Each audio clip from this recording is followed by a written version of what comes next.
अब हम लोग क्वेश्चन नंबर 4 पढ़ेंगे। क्वेश्चन नंबर 4 में है, जब नींबू के रस में खाने का सोडा मिलाया जाता है तो बुलबुले बनते हैं और गैस निकलती है। यह किस प्रकार का परिवर्तन है, समझाइए। तो इसका उत्तर होगा answer to the question number 4, यह रासायनिक परिवर्तन है, क्योंकि यहाँ पर नए गुण वाले पदार्थ बनते हैं। देखिए, नींबू का रस जिसमें कि साइट्रिक अम्ल पाया जाता है, प्लस खाने का सोडा जिसका chemical name sodium hydrogen carbonate है, ये दोनों आपस में मिलकर के कार्बन डाइऑक्साइड और अन्य पदार्थ बनाते हैं, जिसका गुण बिल्कुल ये दोनों से अलग है। इसलिए कि दिया हुआ परिवर्तन एक रासायनिक परिवर्तन है। जब कोई मोमबत्ती जलती है तो भौतिक और रासायनिक परिवर्तन दोनों होते हैं। इन परिवर्तनों की पहचान कीजिए। ऐसे ही किसी ज्ञात प्रक्रम का एक और उदाहरण दीजिए जिसमें भौतिक और रासायनिक परिवर्तन दोनों होते हैं। Answer to the question number 5, यहाँ पर मोम का पिघलना भौतिक परिवर्तन है, साथ ही साथ मोम का वाष्प बनना भी भौतिक परिवर्तन है, लेकिन मोम का जलना रासायनिक परिवर्तन है, क्योंकि जब मोम जलता है तो CO2 गैस, ताप और प्रकाश निकलता है। इस प्रकार का एक अन्य उदाहरण हम लोग LPG सिलेंडर जो हम लोग घर में यूज करते हैं, LPG गैस, वो है।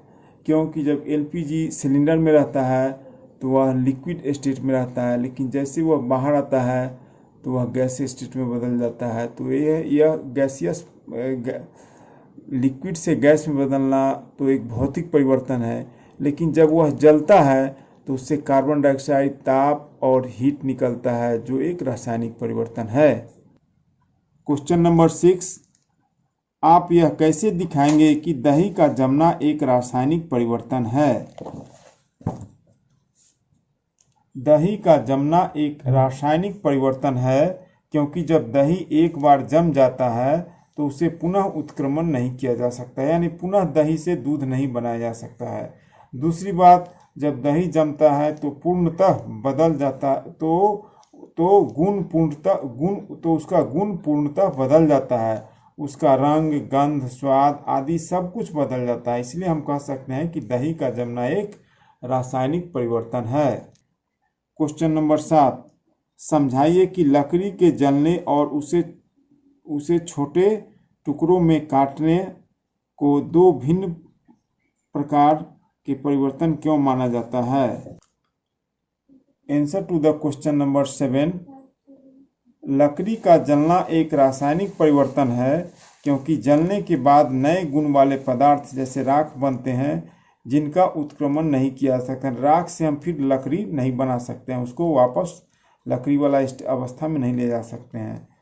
जबकि उसे टुकड़ों में काटना एक भौतिक परिवर्तन है, क्योंकि यहाँ पर कोई नया गुण वाला पदार्थ नहीं बनता है, सिर्फ आकार में ही परिवर्तन होता है, यानी भौतिक गुणों में ही परिवर्तन होता है। इसलिए हम कह सकते हैं कि लकड़ी का जलना तो एक रासायनिक परिवर्तन है, लेकिन लकड़ी को टुकड़ों में काटना एक भौतिक परिवर्तन है। क्वेश्चन नंबर 8, कॉपर सल्फेट के क्रिस्टल कैसे बनते हैं, इसका वर्णन कीजिए। कॉपर सल्फेट, जिसका रासायनिक सूत्र CuSO4 है।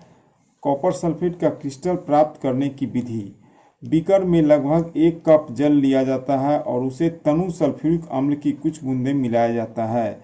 जल को उबाला जाता है।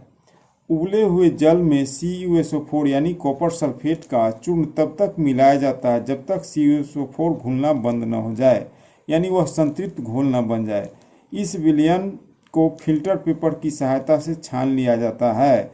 उसके बाद विलयन को ठंडा होने के लिए छोड़ दिया जाता है।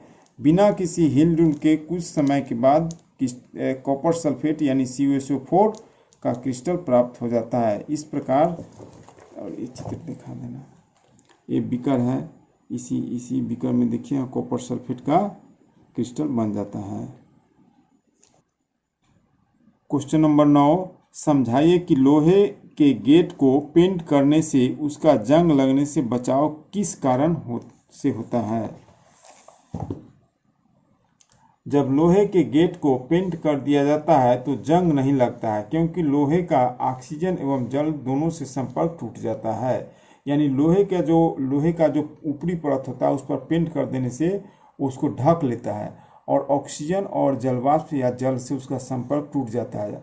और हम लोग जानते हैं कि जंग लगने के लिए पानी, हवा यानी ऑक्सीजन दोनों ही ज़रूरत है, जबकि लोहे में जंग लगने के लिए ऑक्सीजन और पानी दोनों ही आवश्यक है। इसीलिए हम कह सकते हैं कि जब लोहे के गेट को पेंट कर दिया जाता है तो उसमें जंग नहीं लगता है। समझाइए कि क्वेश्चन नंबर 10, समझाइए कि रेगिस्तानी क्षेत्रों की अपेक्षा समुद्र तटीय क्षेत्रों में लोहे की वस्तुओं में जंग अधिक क्यों लगती है। तो इसका आंसर है क्योंकि रेगिस्तान की जलवायु शुष्क और गर्म होती है, यानी हवा में जलवाष्प की मात्रा कम होती है, जबकि समुद्र तटीय क्षेत्रों की जलवायु आर्द्र एवं नर्म होती है, यानी वायुमंडल में जलवाष्प की मात्रा अधिक होती है।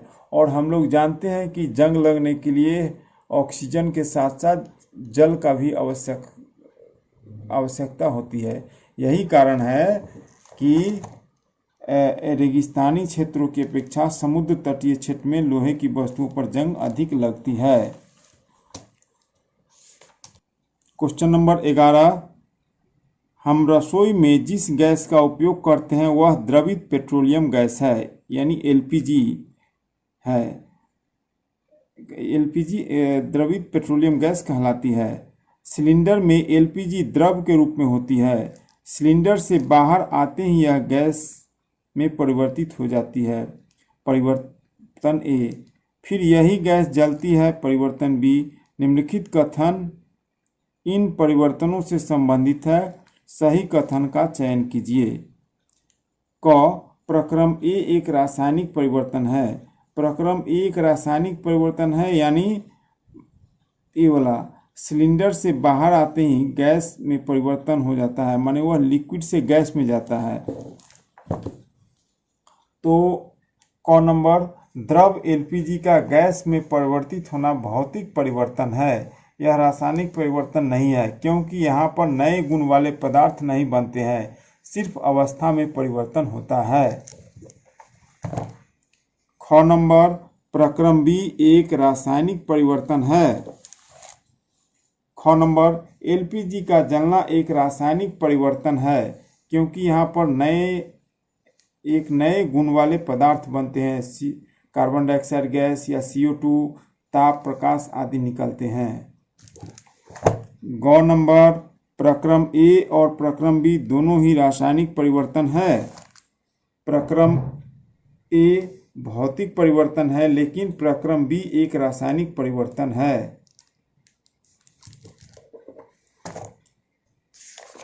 रुक जाओ, से कोई भी प्रक्रम रासायनिक परिवर्तन नहीं है, सिर्फ प्रक्रम बी रासायनिक परिवर्तन है। अवायवीय जीवाणु जैविक अपशिष्ट पदार्थ को अपघटित कर जैव गैस यानी बायोगैस बनाते हैं। परिवर्तन ए, फिर जैव गैस ईंधन के रूप में जलाई जाती है। परिवर्तन बी, निम्नलिखित कथन इन परिवर्तनों से संबंधित है, सही कथन चुनिए। तो क नंबर, प्रक्रम ए एक रासायनिक परिवर्तन है। हाँ, प्रक्रम ए एक रासायनिक परिवर्तन है, क्योंकि नए गुणों वाले पदार्थ बनते हैं, इस परिवर्तन को उत्क्रमित नहीं किया जा सकता है। बी एक रासायनिक परिवर्तन है। प्रक्रम बी भी एक रासायनिक परिवर्तन है, क्योंकि बायोगैस के जलने से नए गुण वाले पदार्थ बनते हैं, कार्बन डाइऑक्साइड बनते हैं, हीट निकलता है, ताप निकलता है। इस प्रकार हम कह सकते हैं कि प्रक्रम बी एक रासायनिक परिवर्तन है। ग नंबर, प्रक्रम ए और प्रक्रम बी दोनों ही रासायनिक परिवर्तन है। प्रक्रम ए और प्रक्रम बी दोनों ही रासायनिक परिवर्तन है। दोनों ही परिवर्तनों में नए गुणों वाले पदार्थ उत्पन्न होते हैं। घ नंबर, इसमें कोई भी प्रक्रम रासायनिक परिवर्तन नहीं है, दोनों ही प्रक्रम रासायनिक परिवर्तन है।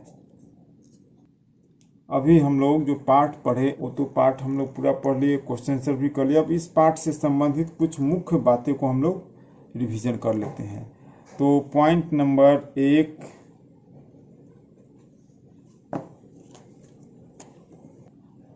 वायुमंडल में ओजोन की परत पराबैंगनी किरणों को अवशोषित कर लेती है और ऑक्सीजन में बदल देती है। यह एक रासायनिक परिवर्तन है, क्योंकि ओजोन का गुण और ऑक्सीजन का गुण बिल्कुल अलग अलग है।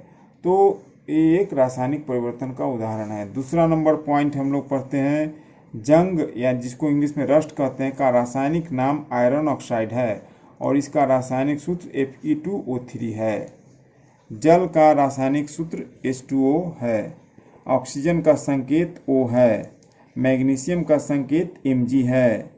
मैग्नीशियम ऑक्साइड जो एक यौगिक है इसका रासायनिक सूत्र MgO है।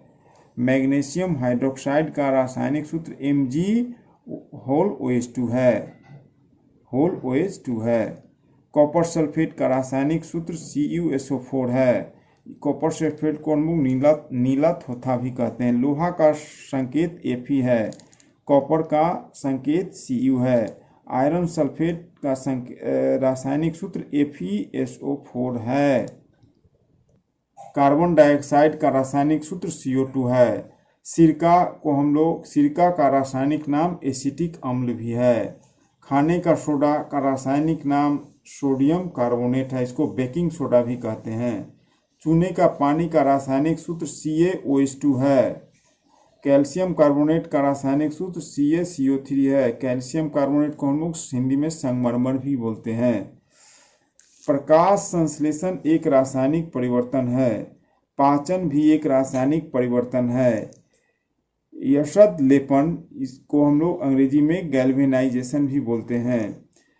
9 नंबर, लवण युक्त जल जंग लगने के प्रक्रम की दर को बढ़ा देते हैं, यानी पानी में अगर लवण को मिला दिया जाए तो रस्टिंग का रेट बढ़ जाता है। सल्फ्यूरिक अम्ल का रासायनिक सूत्र H2SO4 है। सोडियम कार्बोनेट का रासायनिक सूत्र Na2CO3 है।